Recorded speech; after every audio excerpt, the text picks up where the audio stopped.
প্রিয় শিক্ষার্থীরা, আশা করছি তোমরা ভালো আছো। আজকের পর্বে তোমাদেরকে রিরেঞ্জ সলভ করাবো, যেটি চট্টগ্রাম বোর্ড 2024 সালে এসেছে। খুব গুরুত্বপূর্ণ একটি রিরেঞ্জ।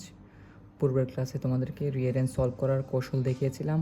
ওই কৌশল অবলম্বন করে আমরা এই রিরেঞ্জটি সলভ করব। চলো শুরু করি।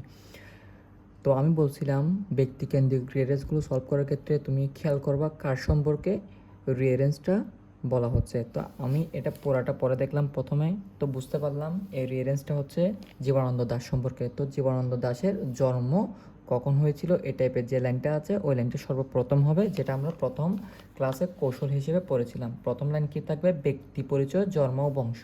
তো দেখো এখানে ব্যক্তি পরিচয় হচ্ছে জি নাম্বারে। Jibanananda Das was born in a small town of Barisal in 1899। ঠিক আছে, তাহলে এটা তো নির্দ্বিধায় তোমরা লিখে ফেলতে পারো। প্রথমটা হচ্ছে কি? জি। ঠিক আছে, এরপরে দেখো আমি এখানে লিখেছিলাম এই ব্যক্তি পরিচয়, জন্ম, বংশর পরিচয় লেখার পরে পিতামাতার পরিচয়। তো তোমরা এটা যখন পরে দেখবা, দেখতে হবে এখানে পিতামাতার কোনো পরিচয় উল্লেখ নেই, তার মানে এই পয়েন্টটা বাদ। এরপরে শৈশবকাল ও শিক্ষা। তো এখানে কোনো শৈশবকালের ঘটনা উল্লেখ আছে কিনা এটাও নাই, তোমরা পরে দেখলে বুঝতে পারবা। আমি তো পড়ছি, আমি আর নতুন করে পরে ভিডিওটা লম্বা করছি না।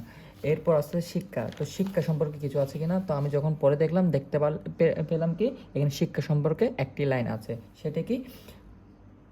হি took his masters degree in English at the age of 22। অর্থাৎ সে 22 বছর বয়সে মাস্টার ডিগ্রি অর্জন করেছিল ইংরেজি বিষয়ে।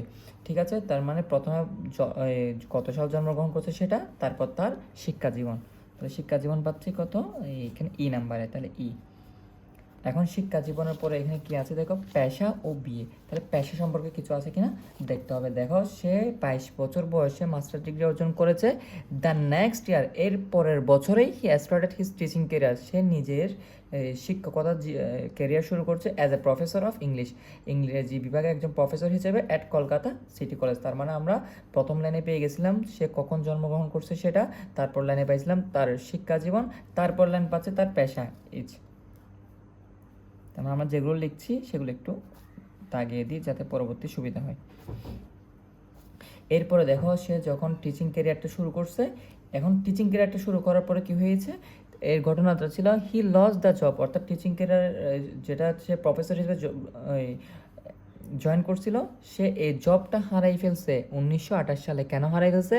On the charge of publishing a poem. সে একটি পোয়েম পাবলিশিং করার কারণে দ্য পরিচয়া পত্রিকা, এই পত্রিকায়। তারপর আমরা তারপর লাইন পাচ্ছি কি? সি। এখন এটাও শেষ। এখন দেখো সালটা খেয়াল করলে তুমি বাকিগুলো ইজিলি লিখতে পারো। 1928 সালের ঘটনাটা, তো 1928 সালের ঘটনার পর এর নিকটবর্তী সাল কোনটা? দেখো এখানে বাকি আছে 1930, বাকি আছে 1947, বাকি আছে 1935। তা আমরা দেখতে পাচ্ছি 1928 সালের নিকটতম সাল হচ্ছে 1930। তার মানে 1928 সালের ঘটনার পরের ঘটনা কোনটা হবে? এটা।